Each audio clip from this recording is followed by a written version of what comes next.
Good morning student. Shri दक्षिणा मोती high school English medium की यूट्यूब चैनल पर आपका स्वागत है। Standard 4 subject Hindi. अब हमने चैप्टर 7 चतुर मच्छर उसका पठन किया, पाठ का, उसकी समझ भी हमने ली, नए शब्द और श्रुतलेख भी हमने किया होमवर्क में। अब हम अभ्यास में के आगे बढ़ेंगे कि नीचे दिए गए प्रश्नों के उत्तर लिखिए। पर मौखिक प्रश्न है, शेर कैसा था? तो हमें क्या लिखना है कि शेर निर्दयी था। सेकंड नंबर, शेर भोजन करके क्या कर रहा था? तो शेर भोजन करके आराम कर रहा था। आगे, मच्छर भीन भीन करके क्या कर रहा था? क्या कह रहा था? तो मच्छर भीन भीन करके कह रहा था कि मैं 7 दिनों में शेर को सबक सिखाऊंगा। बराबर ना, 7 दिनों में शेर को सबक सिखाऊंगा। फिर है, सभी जानवर किससे छुटकारा पाने की सोच रहे थे? तो है, सभी जानवर शेर से छुटकारा पाने की सोच रहे थे। क्वेश्चन आगे हम देखेंगे, किसने शेर को सबक सिखाया? बराबर ना, हमने पाठ में पढ़ा है कि एक छोटे से मच्छर ने बड़े से शेर को सबक सिखाया। तो भिन्न भिन्न मच्छर ने शेर को सबक सिखाया। बराबर। अब हम आगे लिखित क्वेश्चन है जो वो देखेंगे। सभी जानवर शेर से क्यों परेशान थे? तो आंसर है इसका, क्योंकि वह जिसे चाहता मार कर खा जाता था, वह निर्दयी था। बराबर ना, शेर कैसा था? तो बहुत ही निर्दयी था। शेर को गुस्सा क्यों आ गया? तो भिन्न भिन्न मच्छर उसके कान में आकर भिन्न भिन्न करने लगा, इसलिए शेर को गुस्सा आ गया। शेर दर्द से क्यों तड़पने लगा? तो मच्छर को उड़ाने के लिए शेर ने पंजे से अपने आप को ही घायल कर लिया, इसलिए शेर दर्द से तड़पने लगा। बराबर ना, उसने अपने आप ही वार किया अपने कान पर, नाक पर, और खून निकलने लगा। बराबर ना। आगे प्रश्न देखेंगे कि मच्छर ने शेर को कैसे सबक सिखाया? तो मच्छर ने शेर को अपने आप से ही नुकसान पहुंचाकर सबक सिखाया। बराबर। फिर हम आगे क्वेश्चन 2 देखेंगे कि सही उत्तर पर निशान, हमें सही का निशान लगाना है। किसके मन में जरा भी दया नहीं थी? तो इसका आंसर क्या है? शेर। मच्छर का क्या नाम था? भिन भिन। मच्छर कहाँ आकर भिन भिन करने लगा? तो शेर के कान में। बराबर ना। फिर आगे, मच्छर ने कितने दिनों में शेर को सबक सिखाने की बात कही? तो 7 दिन में। बराबर ना, मैं 7 दिनों में शेर को सबक सिखाऊंगा। बराबर बोला था ना ऐसा। फिर हमें भाषा की बात, नीचे दिए गए वाक्यों में रंगीन शब्द किस लिए आए हैं लिखिए। पहला है, जंगल में एक शेर रहता था, वह बहुत निर्दयी था। तो ये शब्द, ये जो रंगीन शब्द है वो किसके लिए प्रयुक्त किया गया है? तो शेर के लिए। बराबर। दूसरा है, मच्छर ने कहा मैं शेर को सबक सिखाऊंगा। तो ये किसके लिए है? मैं शब्द मच्छर के लिए। बराबर। शेर को गुस्सा आ गया, उसने कान के पास पंजा मारा। तो ये शेर के लिए है, उसने।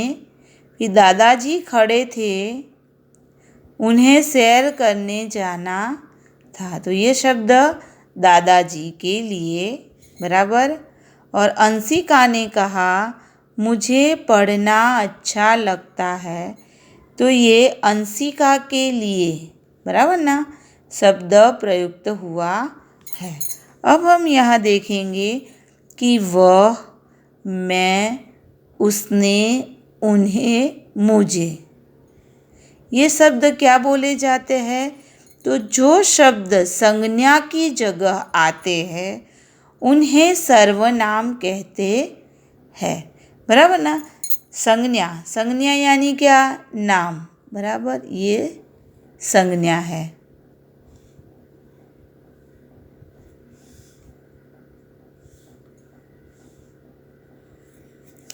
बराबर ना। ये सारे क्या है? संज्ञा, नाम।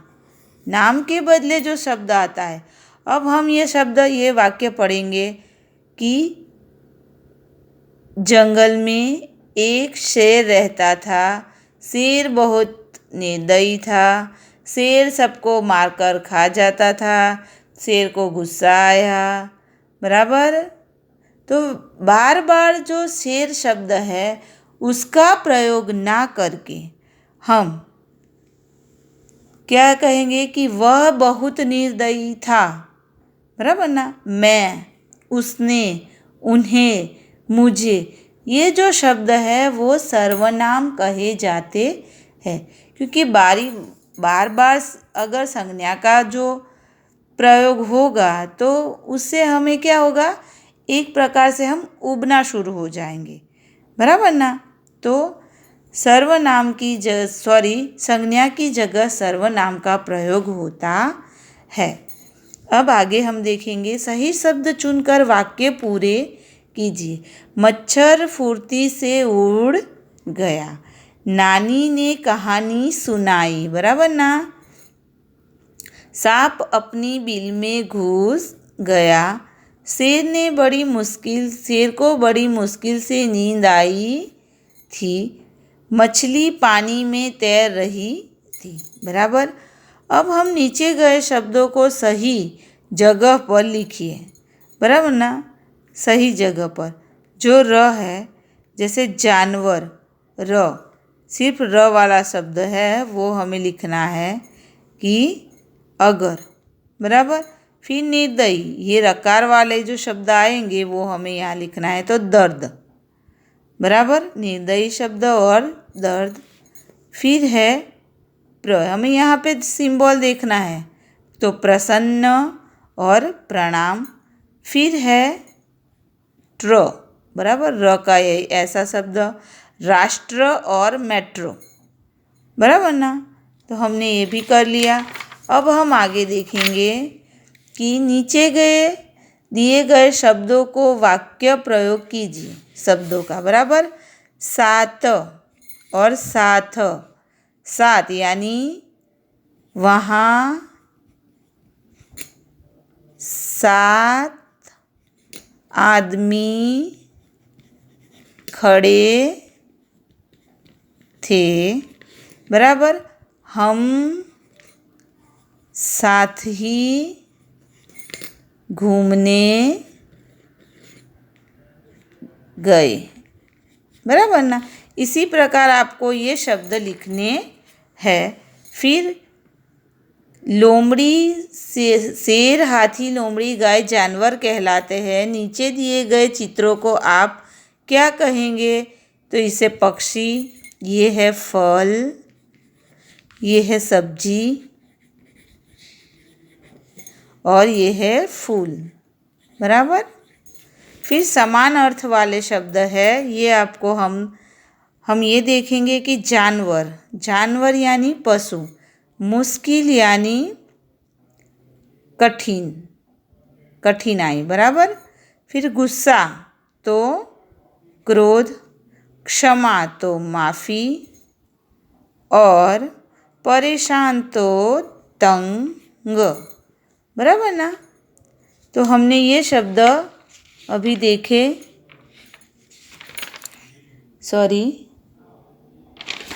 बराबर ना। तो हमें ये आपको ये अपनी एग्ज़ाम में, अब हम एग्ज़ाम लेंगे तो आपको ये अब तैयार करना है। बराबर। ये आपका होमवर्क है, आपको क्वेश्चन आंसर और ये सब आपको लिखना है। Okay, thank you.